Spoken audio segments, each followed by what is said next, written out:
Hello everybody, and welcome to Dakman Productions, and welcome to Locomotive Rail. If you like unit trains, you'll want to stick with this video. So what is a unit train? A unit train is a train that's made up of all the same type of freight car. Whether it's an autorack, there's also a coal train. Most people call it a coal drag. That's a type of unit train. Then there's a auto parts train that are all made up of auto parts box cars. Intermodal trains, stack trains as railroaders called them. So those are different types of unit trains. And so what's our unit train of the day? So today on Locomotive Rail we'll be running a unit tank train. And I know what you're thinking. Why is there a hopper car and a unit tank train? Isn't it supposed to be all the same type of freight car you just said? Stay tuned to the end of this video if you want to find out more about why is there a hopper car and a unit tank train, and this is normal. Also, this is a modern day unit tank train. This is something you would really see. If you'd like to learn more about what is leading this tank train and about a couple of the tank cars being used, again, stay tuned to the end of the video. For now, enjoy. This is the dispatcher. Do you copy? Copy that, dispatcher. Over. Okay, start her up. Stand by for track orders. Copy that. Ready to start this trip. Out.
Alright, so let's talk about this train.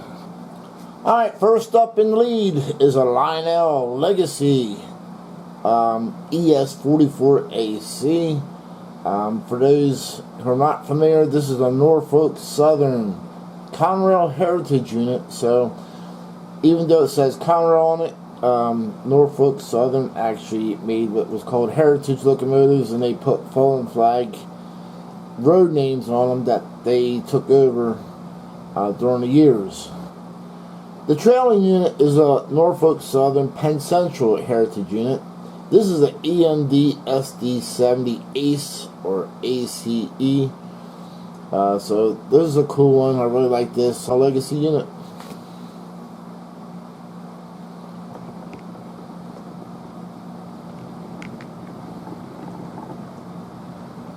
So here's an interesting piece, and we'll talk about this.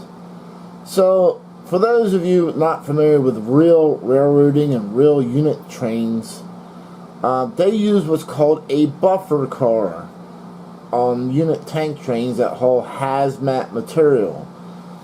So anytime you have a tank car loaded up with hazmat material such as crude oil, ethanol, you're supposed to have a buffer car in between the tank car and the locomotive to protect the crew in case anything was to happen. If the car was to catch fire, it would give them time to safely get away. The buffer car would normally not be loaded with any kind of rock, because if something did explode, you wouldn't want rocks spraying all over the place. So they would typically be loaded with a type of sand to absorb the blast if there was one. Now, railroads didn't always use a buffer car on hazmat tank cars, but it is something that the FRA regulated quite some time ago. Now, of course, if you have a tank car loaded with corn syrup, by all means you can couple that directly to the locomotive all day long. Now, this also pertains to a caboose. You can't have a hazmat tank car coupled directly to a caboose, so there should be a buffer car between the tank car and a caboose, which there hasn't been one for quite some time. Now, this particular buffer car, and actually says it right on here, buffer car service.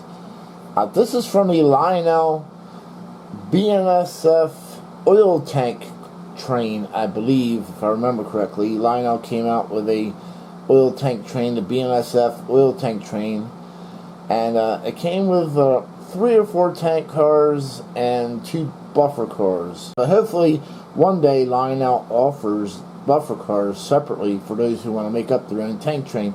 I think it would be a good idea for Lionel to make these buffer cars for those who want to make up a unit tank train on their own. So on another note, these cars that were used for buffer service could have been a hopper car, could have been a box car, but most railroads tend to use a hopper car. The railroads had buffer car service painted on them so they know not to send them out to be loaded with real product. It was meant to be put in a unit train. Alright, for those of you who are familiar with the Lionel 30,000 gallon tank cars would have probably seen this and said, hey, I don't remember Lionel making this, and that is not Lionel. That is actually Atlas O 25,500 gallon tank car. Almost the same exact size, a little tiny bit smaller, but not enough to really notice while the train's going. Okay, so this is a Lionel 30,000 gallon tank car. This is actually what you really see to this day. This is about as modern as you're going to get. The TILX stands for Trinity Rail Leasing. Trinity Rail is a leasing company. They lease out tank cars and box cars and auto racks. You'll find that railroads don't want to own tank cars, so I dare to say that at least 99% of the tank cars you'll find out there are all leased and not owned, even though they have company names on them. Railroads just don't want the liability of maintaining a tank car, and that's where TILX comes into play. Trinity Rail Leasing is a very advanced modern day freight car that offers many services and different rail cars. And it gives the railroads the option of leasing something that they don't have to maintain. Again, GATX is another leasing company. They lease out tank cars, locomotives, I've seen, box cars. So there was a variety of different things that GATX offers for leasing as well, for railroads just that don't want the responsibility of maintenance. And again, this is a modern day tank car that you would really see on the rails. Now you'll notice there's something a little bit different about this one. This one actually has blue rotating or blue caps on the trucks. The rotating caps are blue.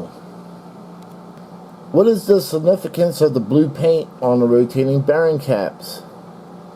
The answer is the blue bearing caps you saw were most likely manufactured by Amstead Rails Brenco Incorporated. A marketing representative for Amstead says the company wanted to distinguish the new Brenco Generation 2000 Class K bearing as it was originally placed in field service testing in the mid-90s. Blue was chosen since it was always been an integral part of the Brenco logo color. The color became so recognized during the field testing that they decided to go across the board with blue on all Class K and M bearing production. Here we have a UTLX tank car. This by far is one of the oldest tank car lines in the United States. Union Tank Car Lines has been in business for a very, very long time. They started out specializing in tank cars and tank car leasing and maintenance, as well as design and building them. Here we have a white TILX, Trinity Rail Leasing Company, also a Lionel piece. So all the pieces I'm showing you are Lionel except for that first one. I only have one Atlaso on this whole train. But again, this is something you would really see. On another note, most of the unit trains, I'm not going to say all of them, but most of them that I have seen in the past have been all the same, not only the same type of tank car, but from the same leasing company. So if there was 50 rail cars, it would be, and if there was any, most of them would either be all white like this one. If it was TILX or all black, they would be all the same, just different road numbers. And it just made it easier rather than going with different leasing companies when it came time to send them back for maintenance. So they didn't have to send them back to 10 different places. They just send them back to the one place that they leased it from and be done with it. I got different road names on mine because I didn't want to have 20 of the same road name and the same color. I wanted to keep it, even though it's a unit train, a little bit of excitement into it by seeing different ones. Lionel did a good job on these ones, capturing what Trinity Rail was trying to experiment with. You'll notice there's a shield on the front of this tank car. So Trinity Rail was experimenting with putting shields on either end of the tank car, and this was so that in case it uncoupled in a derailment, the coupler would not go through into the tank car. It was one of them good ideas at first. However, from my understanding, talking to different railroaders, that it didn't do too well because it actually caused more damage than it was trying to save. So I don't know if they're still using these shields or not. There are railroaders who watch my videos, so if one of you could comment on these shields that Trinity Rail was leasing, let me know. Either way, if what I heard is true. Now remember what I said earlier, that most companies really don't want to own their own tank cars. However, there are some companies out there, very few, that do own tank cars. One of those companies is ADM. They currently have 7,886 tank cars, all which are AAR Major Class 10 General Service tank cars with carbon steel bodies welded or riveted, all between 12,000 and the 31,000 gallon capacity. Here we have a Procore tank car, very common to see out there. Procore is actually a Canadian-based leasing company, just as big as Trinity Rail, if not bigger, and GATX. It's a leasing company based in Canada, but you see them all over the United States. They have the black ones painted in black. They got ones painted in white. Ones with white with black stripes. So you'll see all kinds of Procore tank cars out there, all different sizes. I'm hoping that Lionel will run the Procore again, only in green. That is the one. Out of all the Procore tank cars, I like the green one the best. However, even in the real world of railroading, it's very rare to see a green Procore tank car these days.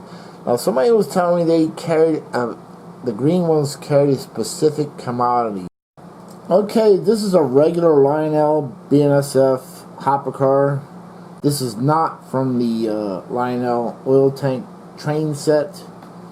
Like I said, by the time somebody was breaking one up, I don't remember if it was a hobby shop or whatever, but by the time I got to buying things out of that set, they had already sold the EOT car.